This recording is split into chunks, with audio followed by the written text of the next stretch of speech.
자, 그림 보시면 경찰의 임무는 크게 세 가지로 학자들이 구분을 해요.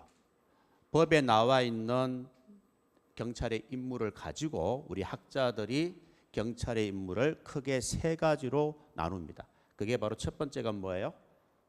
보고 자꾸 읽으셔야 됩니다. 내가 중요한 거 강조하는 거는 자꾸 중얼중얼 거리셔야 돼요. 공공의 안녕과 질서에 대한 이연 방지, 그리고 범죄 수사 치안 서비스예요.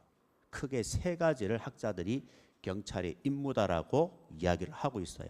그 중에 가장 궁극적인 임무가 뭐다?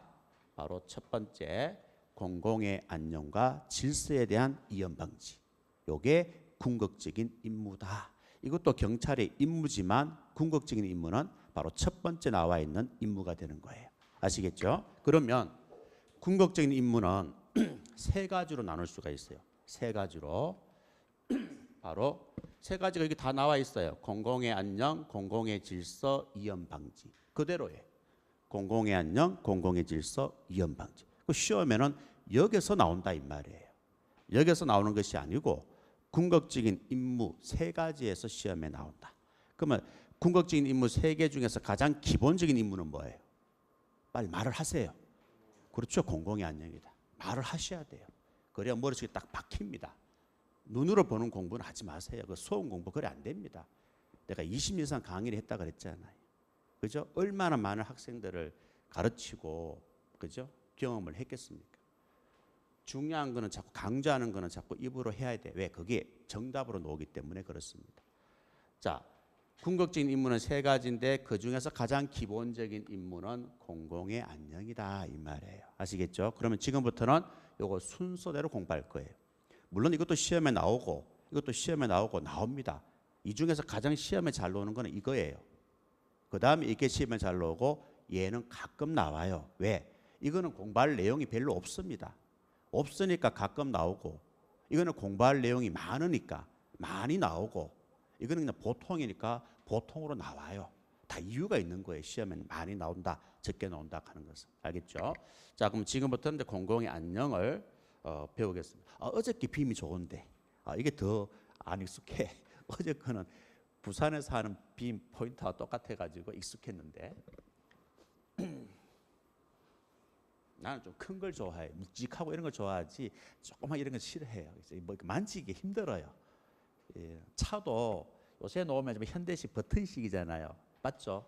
이 화면에 터치하잖아요. 나 그런 차 싫어해요. 일반 터치하는 것도 되지만 내 차는 이렇게 직관적으로 기어봉도 있어야 되고 이런 차를 좋아해요. 최근에 차를 바꿔도 나는 그런 차를 선호합니다. 왜? 딱 올리면은 기어가 딱 손에 잡혀야 돼. 막 터치 찾아가지고 누르고 이런 것들은 별로 안 좋아요. 이런 것도 마찬가지. 이런 것도 너무 작아가지고 손가락 누르려 하니까 너무 힘드네. 자, 공공의 안녕입니다. 자, 시험에 나오는 거 너무 쉬워요. 그거 잘 기억하면 되는 거예요. 안 까먹으면 되는 거예요. 공공의 안녕은 세 가지 요소가 있습니다. 법 질서 불가침, 국가 존리, 국가 기관 기능성의 불가침, 개인의 권리 및 법익의 불가침. 세 가지가 있죠. 그 중에 제1요소가 뭐예요? 그렇죠. 빨리 말하세요. 법 질서 불가침. 시험에 3번 나왔습니다. 아무것도 아니잖아요.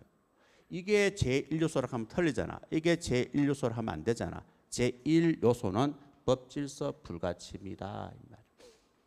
시험에 어렵게 노는 게 아니라니까. 그죠? 까먹고 기억이 안 나니까 못 맞추는 거예요, 여러분들. 어려운 게 아니다 이 말. 자, 그러면 법이라 하는 것은 두 가지가 있잖아요. 크게 공법이라는 법이 있고 사법이라는 법이 있어요. 우리가 배우는 법은 다 공법입니다. 우리는 사법을 배우지 않아요. 공법이 뭡니까? 국가와 개인 간의 관계를 규율하는 법이에요. 그게 공법이에요. 맞죠? 그럼 사법은 뭐예요? 개인과 개인 간의 관계를 규율하는 법이 사법이에요. 그럼 우리 경찰은 원칙은 사법하고는 관계없어요. 개인 간의 문제는 개인 간이 알아서 하는 거지 국가가 개입할 문제가 아니다. 공법은 뭡니까? 국가와 개인 간의 관계를 규율하는 법이니까 국가가 개입을 하는 거예요. 아셨죠?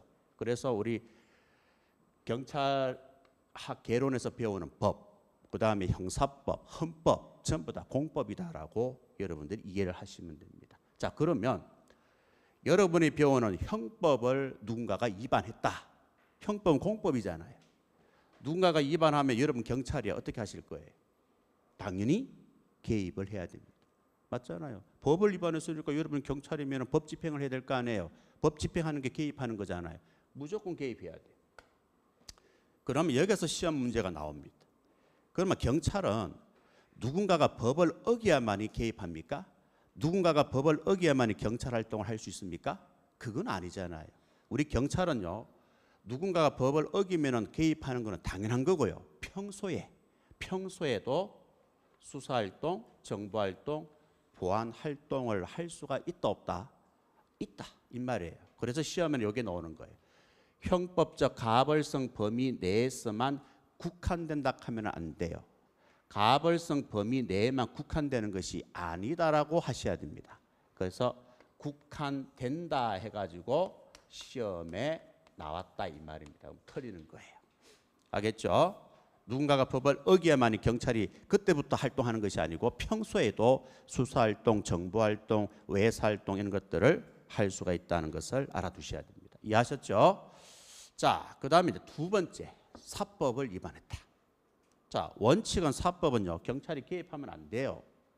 개인 간의 문제잖아요. 개인 간의 문제. 개인 간의 문제는 뭐예요? 민사적으로 개인 간에 알아서 해결하는 거죠. 그래서 원칙은 우리 경찰은 개입하면 안 됩니다. 그러면 사법을 위반했는데 우리 경찰은 아예 개입할 수 없느냐? 그렇진 않아요. 예외적으로 개입이 가능합니다. 예외적으로 개입할 때는요, 보충성 원칙이 적용이 돼요. 보충적으로 개입해야 된다 이 말이에요. 자, 보충적으로 개입한다 하는 말은 또 무슨 말이에요? 보충성 원칙이 나오면 나와야 되는 단어가 있어. 뭐죠? 그렇죠. 최후의 수단이에요. 최후의 수단이다 이 말이에요. 최후의 수단으로서 개입을 해야 된다. 마지막 방법으로서. 원칙은 원칙은 개입하면 안 되지만 예외적으로 최후의 수단으로서 개입이 가능하다. 그게 보충성 원칙입니다. 자, 예를 한번 들어볼게요. 자, 이거는 보지 마시고 이걸 제가 사례로 풀어가지고 여러분한테 설명드릴게요. 자, 요 앞에 있는 친구가요, 내 친구예요. 굉장히 친한 친구입니다. 같이 이제 뭐 초등학교, 중학교, 고등학교, 대학교 학과까지 똑같아.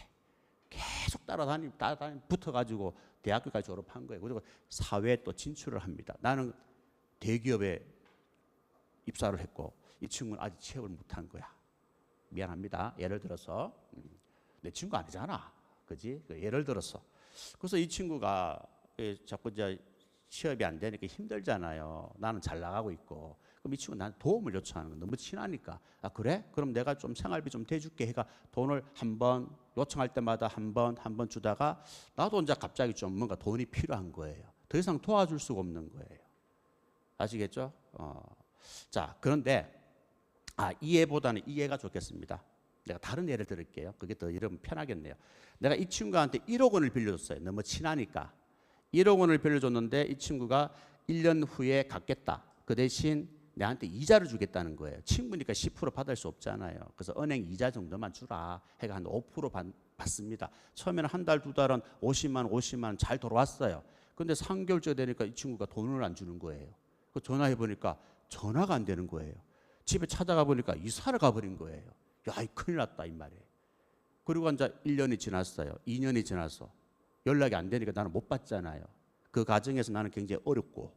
그런데 2년 후에 NC 백화점 앞에서 이 친구를 발견한 거예요. 그럼 나 같으면 어떻게 하겠습니까? 쫓아가서 맥살을 잡고 이 새끼 하고 뭐 어디 있었어 하고 왜 연락이 안 돼 하고 막 욕을 할 거 아니에요. 그리고 돈 달라고 하니까 이 친구가 뭐라 그래 나한테. 미안하다. 내가 6개월만 기다려주면 원금은 줄 수 있다. 좋다.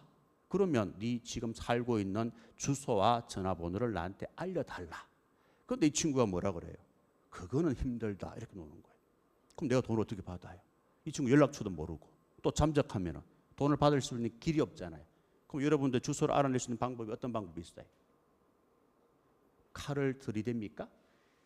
목에 들이대고 주소 불러 전화번호 불러 합니까? 그 자체가 범죄가 되는 거예요. 협박이잖아요. 맞죠? 안 되죠. 근데 때마치 경찰관 2명이 순찰 중에 있는 경찰관이 있는 거예요.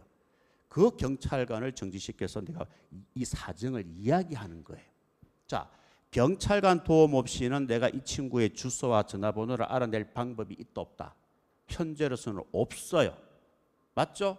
그때는 경찰이 개입해서 이 친구의 전화번호와 주소를 알아서 나한테 알려줄 수 있다 이 말입니다.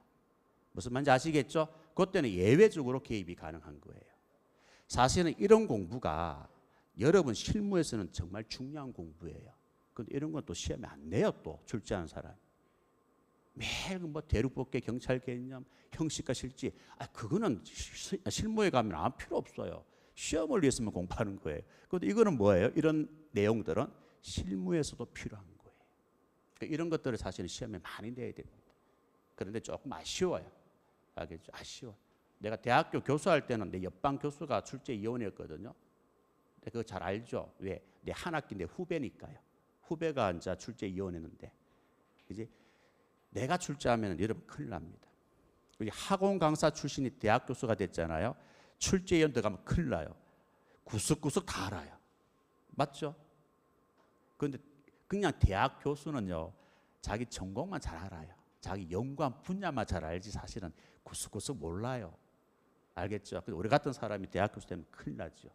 몇 명 있습니다. 몇 명이 있는데 어떻든 간에 요거 예외적으로 개입하는 부분 아시겠죠? 요런 경우만 예외적으로 개입이 가능한 거예요. 이해하셨습니까? 무슨 말인지? 그것만 이해하고 있으면 돼요. 특별한 어려움 없죠? 그 다음에 세 번째 한번 보세요. 개인의 권리 및 법익의 불가침이에요. 자, 개인의 권리 및 법익은요 불가침이에요. 간섭하면 안 돼요. 우리 경찰이. 그런데 여기 뭐라고 돼 있어요? 동시에 뭘 위반했다고 그랬어요? 공법을 위반했다 그랬잖아요. 자, 이럴 때는 우리 경찰이 개입을 해야 돼요? 안 해야 돼요? 해야 되겠죠? 왜? 공법을 위반했으니까 우리 경찰은 무조건 개입을 해야 됩니다. 이때는 보충성 원칙이 적용이 된다 안 된다? 안 된다 하는 것을 아셔야 됩니다. 알겠죠? 자, 이것도 공법을 위반했죠? 이것도 결국은 공법을 위반했잖아. 공법을 위반했을 때는 무조건 개입입니다. 예외적으로 개입하는 게 아니다 이 말이에요. 아시겠죠? 그런데 사법을 위반했을 때는 원칙은 개입하면 안 돼요. 예외적으로만 개입이 가능하다 하는 것을 꼭 기억하시기 바랍니다. 이해하셨죠? 여기까지. 요게 공공의 안녕이에요. 자, 그 다음에 공공의 안녕 제일 위에 제목 옆에 한번 볼까요? 거기에 보면 갈로 속에 뭐라고 돼 있어요? 성문교범의 총체라고 돼 있어요. 불문교범의 총체라고 돼 있어요. 성문교범의 총체입니다. 맞죠? 공공의 안녕이라고 하는 것은 바로 법이잖아, 그지? 법이라고 하는 것은 일반적으로 다 성문화되어 있잖아, 조문으로. 우리가 배우는 법은 다 성문법이잖아. 알겠죠? 그래서 공공의 안녕은 성문법의 총체입니다. 그러면은 다음 배우는 공공의 질서는 뭐예요? 불문규범의 총체가 되는 거예요. 그 두 개를 구분하고 계셔야 돼요. 알겠죠? 조금 이따 다시 한번 설명드릴게요. 그 다음에 하나만 더 체크를 할게요. 또 제목에 보시면 거기 동그라미 해보세요. 국가 동그라미, 집단 동그라미, 개인 동그라미 해보세요. 바로 이 공공의 안녕은 국가와 개인 이중적 개념입니다. 알겠죠? 왜? 보세요. 공공의 안녕은 지금 세 가지 요소가 있다고 그랬잖아요. 여기에 국가도 나오죠. 개인도 나오잖아요. 알겠죠? 국가와 개인. 그래서 이중적 개념이 바로 공공의 안녕이다.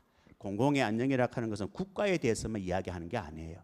개인에 대해서만 이야기하는 게 아니에요. 국가와 개인 다 해당되는 거예요. 그래서 이중적 개념이라고 여러분들 이해를 하시면 되겠습니다.